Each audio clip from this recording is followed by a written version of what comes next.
بسم اللہ الرحمن الرحیم۔ آپ سبھی ناظرین کو امانت خدا اور نبی یوٹیوب چینل میں دل کی اتھا گہرائیوں سے خوش آمدید کہتے ہیں۔ ناظرین مکرم، آج کی ویڈیو جس موضوع کو محیط ہے وہ ہے معبود برحق کی وحدانیت۔ یہ وہ عظیم الشان موضوع اور عنوان ہے جس کے خاطر کائنات عالم کو وجود بخشا گیا۔ یہ وہ عظیم موضوع ہے جس کے خاطر تمام مخلوقات کو روئے زمین کی زینت بنایا گیا۔ یہ وہ عظیم موضوع ہے جس کے خاطر ہر ذرہ خاک کو سجایا گیا۔ یہی وہ عظیم موضوع ہے جس کے خاطر 1,24,000 کم و بیش انبیاء علیہم السلام کے سر پر نبوت اور رسالت کا تاج سجایا گیا۔ جی ہاں، یہی وہ عظیم الشان موضوع ہے جس کے خاطر 4 کتابوں کا علم نورانی اتارا گیا۔ یہی وہ عظیم الشان موضوع ہے جس کے خاطر حضرات انبیاء علیہم السلام کو ستایا گیا۔ یہی وہ عظیم موضوع ہے جس کے خاطر محبوب کائنات سید الاولین والآخرین کو خون میں نہلایا گیا۔ ویڈیو انتہائی اہمیت کی حامل ہے، اس لیے ویڈیو کو آخر تک ضرور دیکھیں اور اپنے پیاروں کے ساتھ بھی شیئر کیجیے۔ ویڈیو میں آگے بڑھنے سے پہلے آپ سے درخواست ہے کہ اگر آپ نے ابھی تک ہمارے چینل کو سبسکرائب نہیں کیا ہے تو جلدی سے سبسکرائب کیجیے۔ ناظرین مکرم، معبود برحق کی وحدانیت کا ڈنکا بجاتے ہوئے مجھے وہ منظر بھی نظر آتا ہے جب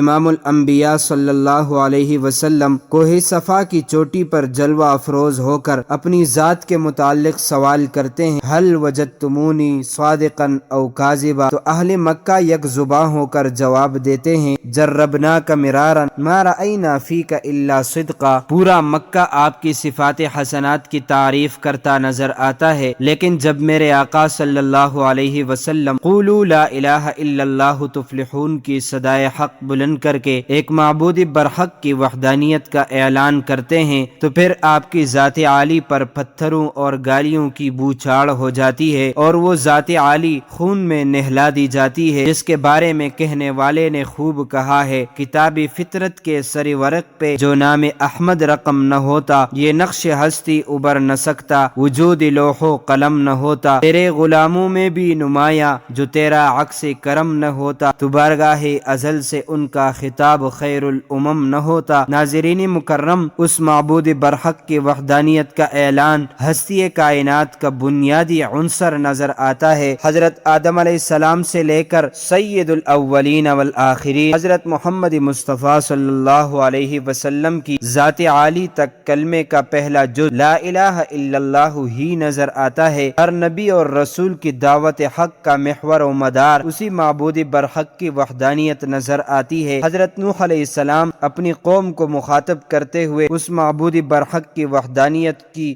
یوں دعوت دیتے ہیں، اللہ تعبدوا الا اللہ۔ حضرت ہود علیہ السلام اپنی قوم کو یوں دعوت دیتے ہیں، یا قوم اعبدوا اللہ ما لکم من الہ غیرہ۔ حضرت صالح علیہ السلام یوں دعوت توحید دیتے ہیں، یا قوم اعبدوا اللہ ما لکم من الہ غیرہ۔ حضرت ابراہیم علیہ السلام آتش نمرود دیکھنے کے باوجود وحدانیت معبود برحق کا اعلان کرتے ہیں، انی وجہت وجہی للذی فطر السماوات والارض حنیفا وما انا من المشرکین۔ حضرت موسیٰ علیہ السلام دربار فرعون میں معبود برحق کی وحدانیت کا یوں ڈنکا بجاتے ہیں، ربنا الذی اعطى كل شیء خلقه ثم هدى۔ آخر میں سید کائنات خاتم المرسلین والنبیین حضرت محمد الرسول اللہ صلی اللہ علیہ وسلم اعلان فرماتے ہیں، قل یا ایھا الناس ان کنتم فی شک من دینی فلا اعبد الذین تعبدون من دون اللہ ولکن اعبد اللہ الذی یتوفاکم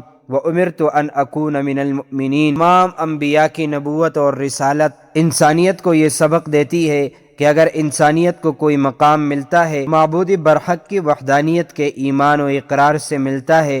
ناظرین مکرم، اس خالق کائنات کی وحدانیت ہر چیز کے وجود و بقا کا پہلا مقتضا نظر آتی ہے۔ روئے زمین پر بسنے والی ہر مخلوق کے نفع اور نقصان کا رجوع اسی وحدہ لا شریک ذات کے دربار عالی کی طرف لوٹتا ہے۔ امام رازی تفسیر کبیر میں رقم تراز ہیں، فلا حکم الا اللہ ولا رجوع فی الدارین الا اللہ۔ یہ کائنات اپنی رونق اور زینت سے اس وقت تک روشن اور مزین ہے جب تک لا الہ الا اللہ کی پرکیف صدائیں فضائے عالم میں بازگشت کر کے اس معبود برحق کی وحدانیت کا پھریرا لہرائیں گے جس طرح کے کائنات کا وجود و تصرف اس معبود برحق کی وحدانیت کا ہی مرہون منت ہے۔ صاحب روح المعانی علامہ آلوسی فرماتے ہیں وَلَهُ تَعَالَى خَاصَّةٌ جَمِيعُ الْمَخْلُوقَاتِ خَلْقًا وَمِلْكًا وَتَدْبِيرًا وَتَصَرُّفًا وَإِحْيَاءً وَإِمَاتَةً وَتَعْذِيبًا وَإِثَابَةً مِّن غَيْرِ أَن يَكُونَ لِأَحَدٍ فِي ذَلِكَ دَخَلٌ وَاسْتِقْلَالًا وَاسْتِتْبَاعًا۔ معلوم ہو گیا کہ کائنات کے وجود و تخلیق کا بنیادی عنصر اس معبود برحق کی وحدانیت کا جوہری کامل ہے۔ اس معبود برحق کی وحدانیت سے روگردانی کرنے والا نیست و نابود ہو جایا کرتا ہے، اس کی وحدانیت کا اقرار کرنے والا اس قدر مستحکم ہو جاتا ہے کہ اپنی قوت اور شجاعت کا اعلان بزبان اقبال یوں کرنے لگتا ہے توحید کی امانت سینوں میں ہے ہمارے، آسان نہیں مٹانا نام و نشاں ہمارا، باطل سے دبنے والے اے آسماں نہیں ہم 100 بار کر چکا ہے تو امتحان ہمارا۔ اللہ تعالی ہمیں اپنی توحید پر قائم اور دائم رکھے، آمین۔ معزز ناظرین و سامعین، امید کرتے ہیں آپ کو ہماری ویڈیو اچھی لگی ہوگی۔ اس طرح کی مزید اسلامی معلومات کے لیے امانت خدا اور نبی یوٹیوب چینل کو سبسکرائب کیجئے۔